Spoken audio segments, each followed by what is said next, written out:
Yesterday, I posted a reel talking about if you primarily grew your business with organic marketing, why it is so important to have a data-driven approach to understanding your customer journey. And I got quite a few DMs, quite a few comments on please do a part 2. Can we talk about it? So here we are live, baby, okay?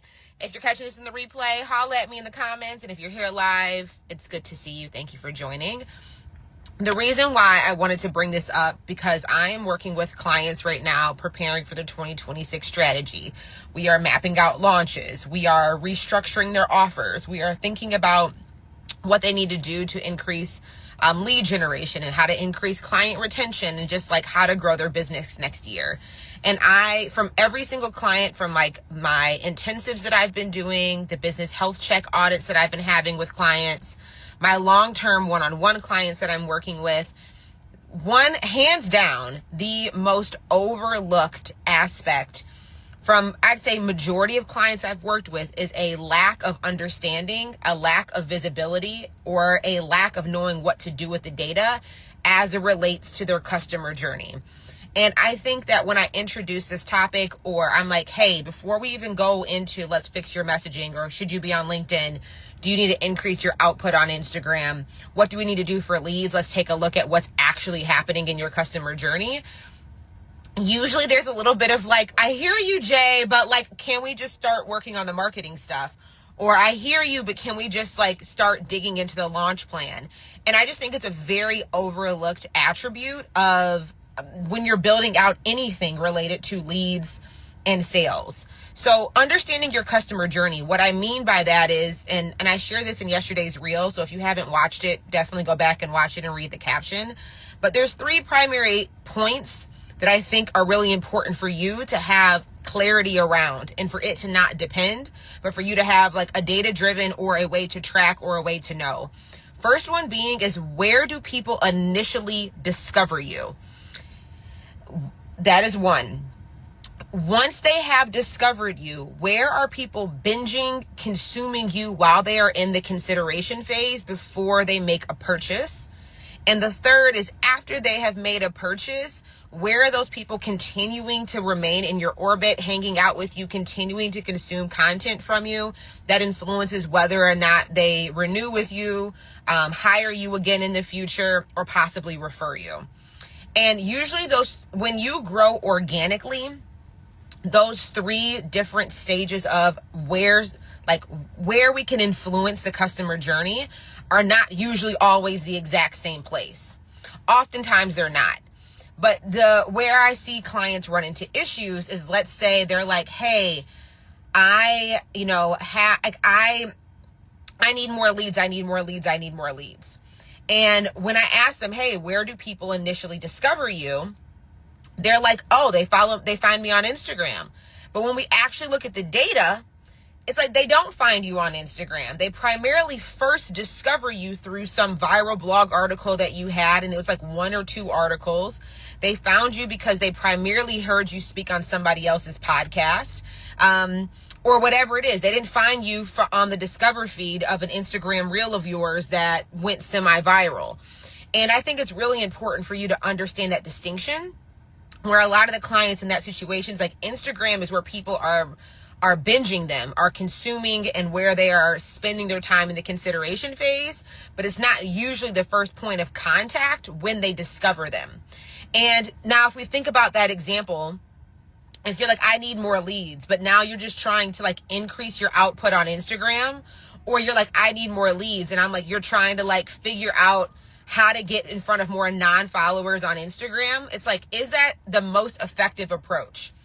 Could it work? Yes. But I'm a really big believer that when you, especially depending on what stage of business you're in, how resourced you are, how big your team is, what your marketing budget looks like, instead of trying to create a whole new river, how can you just double down and actually have more intention around where the natural flow of things are taking place? How can we follow the natural flow?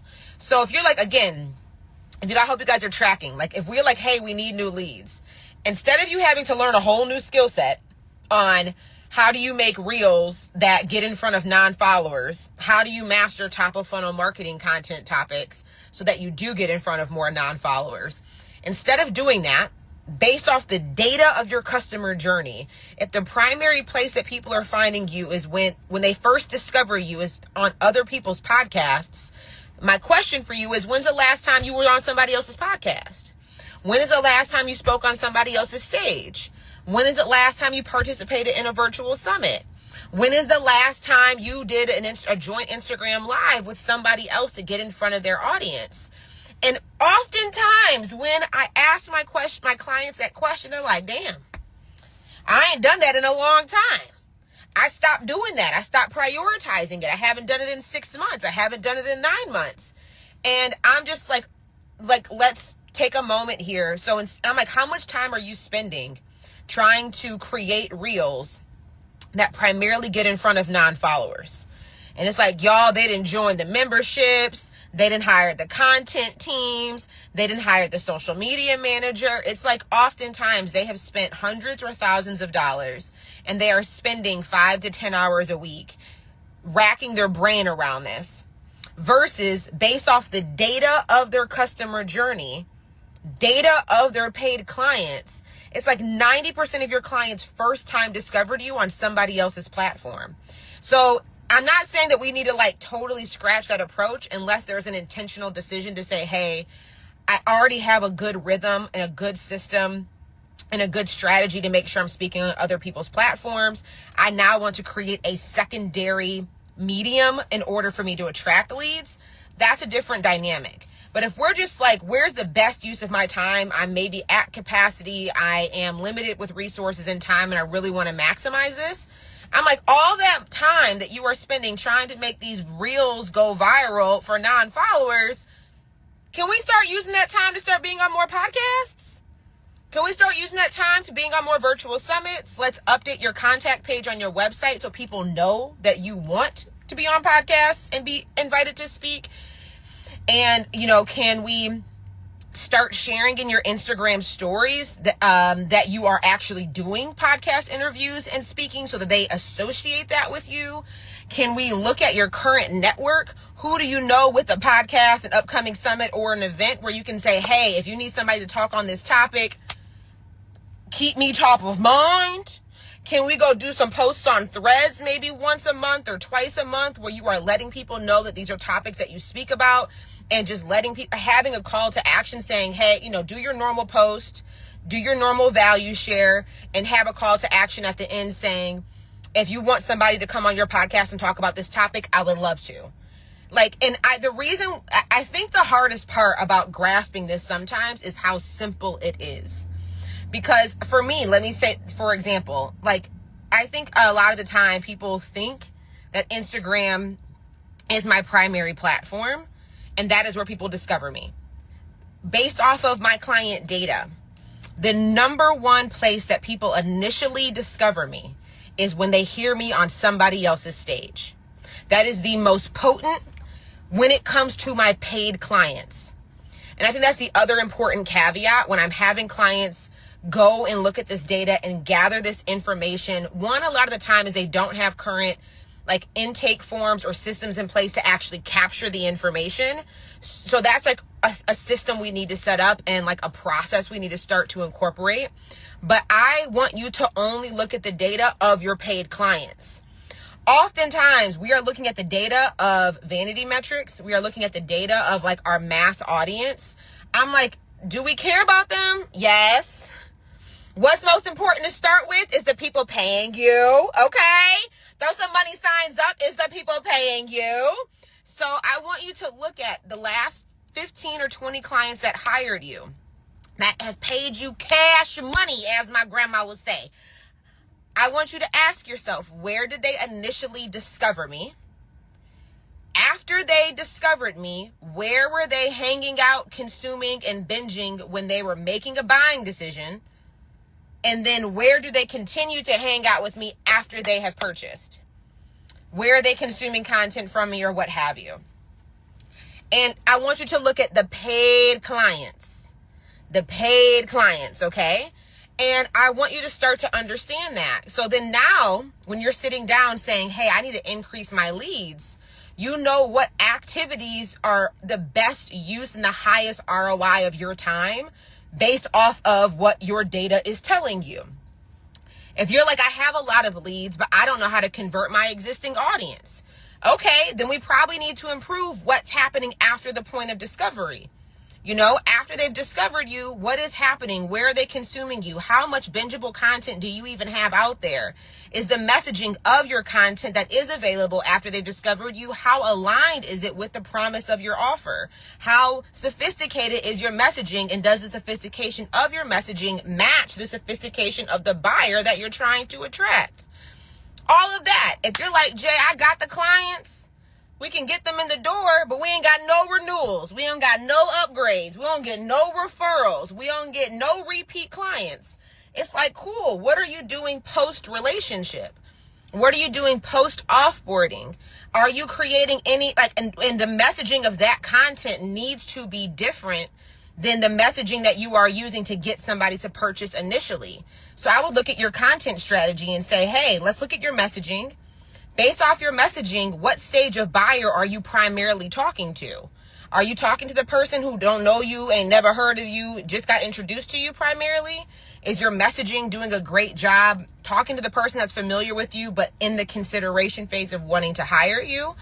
Is your messaging doing an effective job after they've already achieved the promise of your program, but now they're thinking about, you know, a repeat or renewal or like upgrading with you? And that's where we need to fix the messaging. But before we can fix your messaging, before we can go into a launch strategy, before we can I truly feel like deploy anything, hire anybody, get a copywriter, run ads. It's like we need to first even understand what's naturally happening. Because otherwise, and this is where I've seen it happen with a lot of clients, it ends up being a lot of rework, a lot of having to rehire contractors or specialists or whatever, because nobody took the time to ask them, do you even understand your customer journey? Where are people coming from?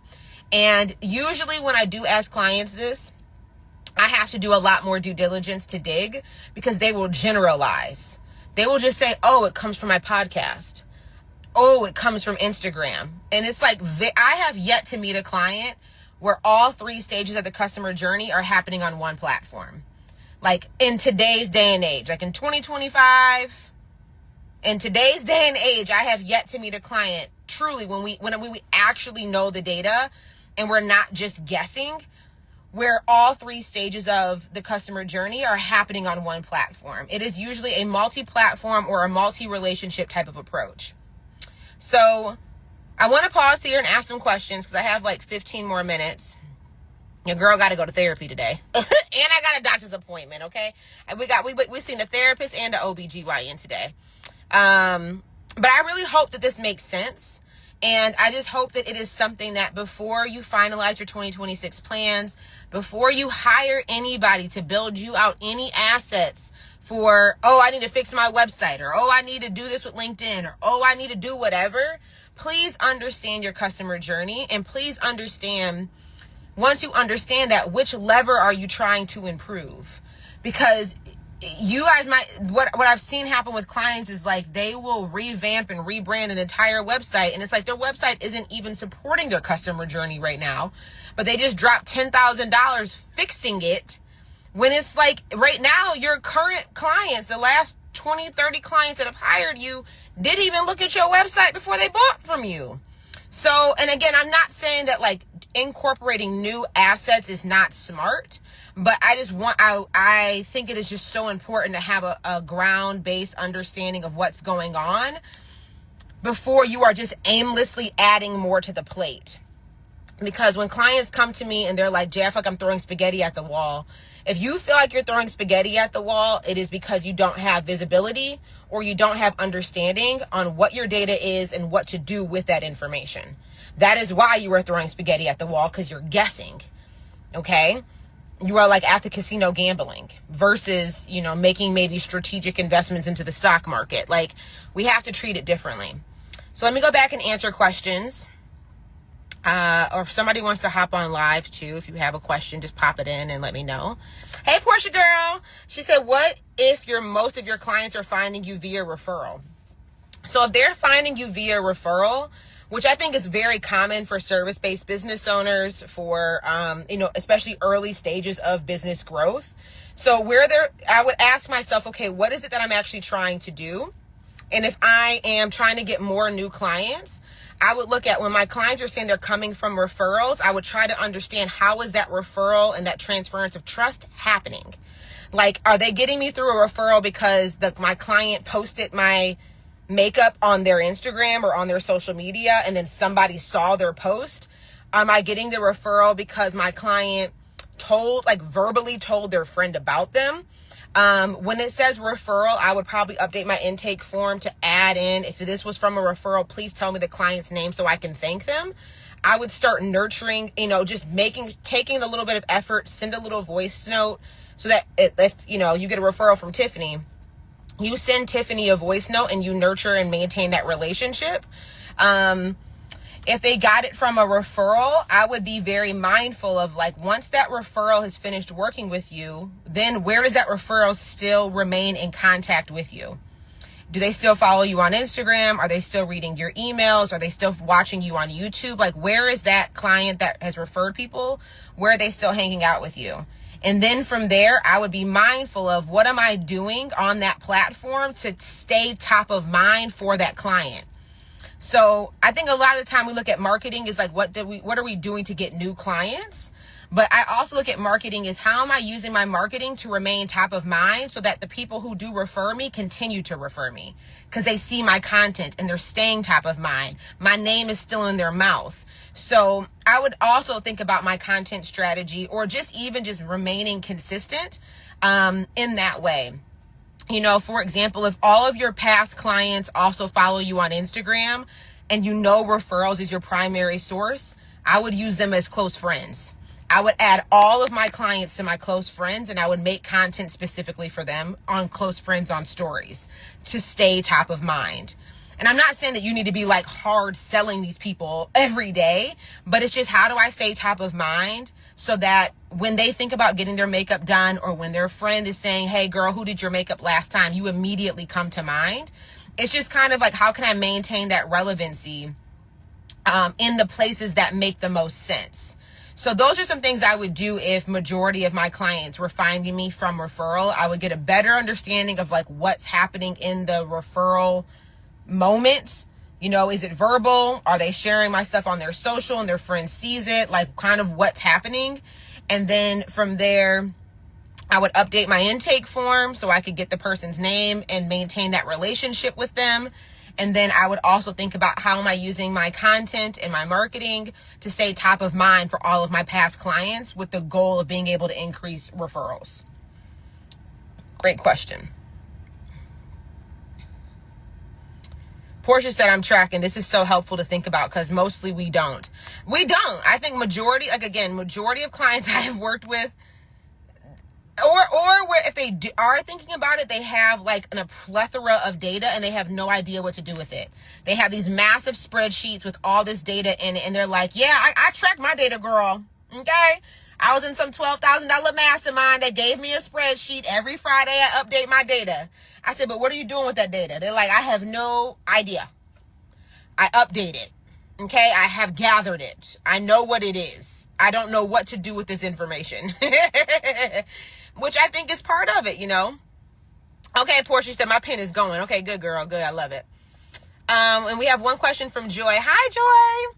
Do you see podcasting as a top of funnel or middle to bottom of funnel nurture conversion? Since podcasting is your long form content, do you focus on something, since podcasting is your long form content, do you focus on something else for visibility for new people? So how your podcast plays in the customer journey is dependent from business to business. So I had a client that was a sobriety coach in a really niche market. Her podcast was absolutely SEO driven, search-based driven, and acted as a top of funnel point, an initial point of discovery for her. That's dependent business by business. I feel like the podcast can really be used at any stage of the customer journey. Again, this just goes back to your niche, your business industry, what your data is telling you. So for that client, like people initially, like I say, majority of clients that she had, those people initially discovered her through her podcast. And I think that made a lot of sense too. Like it's a sobriety, it's a pretty niche market. There's not a lot out there. And she had optimized her podcast for that type of searchability. So that's just one example. My podcast is used as a nurture and conversion tool. It is not used as a top of funnel tool. So my podcast, it's not like massive versus my client. My client was getting 50,000 downloads a month. I get 5,000 downloads a month. My podcast is not a top of funnel initial point of discovery. My podcast is very much used in the nurture series. Once somebody has discovered me, and where they are binging me while they are trying to make a buying decision, that is the role my podcast plays. And my podcast also plays a role in after clients are done working with me, where they maintain relationship with me. So this is a really good question, because I think that when you don't understand your data, it's very easy to say, hey, I want to get new clients. I'm going to start a podcast. And if your podcast is one, not optimized, or two, in a niche enough market, or the SEO searchability on it is not, it's not oversaturated, 9 times out of 10, your podcast is not going to accomplish the goal of getting you new clients. I ran into this issue recently with one of my therapy clients. They have a private practice, and they're like, we are trying to switch over to private pay. We need to attract new clients. They're like, okay, we're going to start a podcast. We're going to start emailing. We're going to start a Substack. All of those assets are middle of funnel or post-purchase nurturing type of format. Those formats don't get them in front of new people who do not know them yet. And they had spent a lot of time and a lot of money investing in those assets. And they were like, why is this not working? When we took a moment to understand where are your paid clients discovering you versus where are they binging you while they are making a decision to hire you, it's like they're spending all of their marketing efforts and all of their marketing budget on nurture, middle of funnel type of asset building. And we're spending no time or no messaging or no part of their marketing strategy on new audience discoverability. That's why it wasn't working. So, Joy, I hope that answered your question, just with those 3 different examples. But really, that's why I'm like, you need to know your data and what is happening with your paid clients and what is their natural behavior pattern. And now I don't try to make my podcast a top of funnel asset. Instead, I spend my time strategically optimizing it for people who already know who I am. So I'm able to do more nuanced topics. I'm able to do more sophisticated content topics. I'm able to get into the weeds a lot more because those individuals already have context on who I am, what they're kind of already familiar with me by the time they start listening to my podcast. Versus, if I would totally change my messaging if my podcast was more top of funnel. I think another great example of this is those are 3 really good examples, actually. So I'll stop there. You're so welcome, Joy. I'm glad that was helpful. But I just think that when people ask me, hey, Jay, where should I be spending my time? What platform is better? Asking yourself what platform is better is not the right question. The right question is, what is happening in your customer journey today? What is your data telling you today? And which one of those levers are you trying to see an improvement in?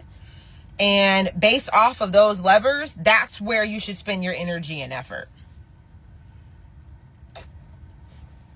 Cocoa butter. I don't know what y'all talking about in the comments. Okay. All right, guys. Well, I hope this was helpful. I'm going to save this on my newsfeed in case you do want to rewatch it. If you have more questions, please leave them in the comments of the post when I do publish this. I'm happy to help as much as I can. If this is something that you want more support with, I am going to be, I think I have told you guys this already, but I am launching Leverage again. We're doing an archive sale at the end of the year, beginning of the new year, that really helps you with your offer, really helps you figure out what messaging needs to go where, helps you with launching, helps you with knowing how to lead a sales conversation and doing sales calls, knowing how to understand your data based off of what we're talking about. So that is something that you are interested in. Just get on my email list. I'd actually recommend you start with the messaging guide. So if you comment the word if you comment the word refine, REFINE, I'll send you a link, Betty the Bot will, in your DMs so that you can get my messaging guide. But we'll be launching and opening enrollment for Leverage towards the end of the year. If these are things that you know that you need to work on, that you want to improve on and want support with. So be on the lookout for that. But just comment the word guide if you want the messaging guide. If you know messaging is your issue, you need to start working on that. And I just thank you guys for tuning in. Thank you guys for asking for a part 2. And I'll talk to y'all later. Bye.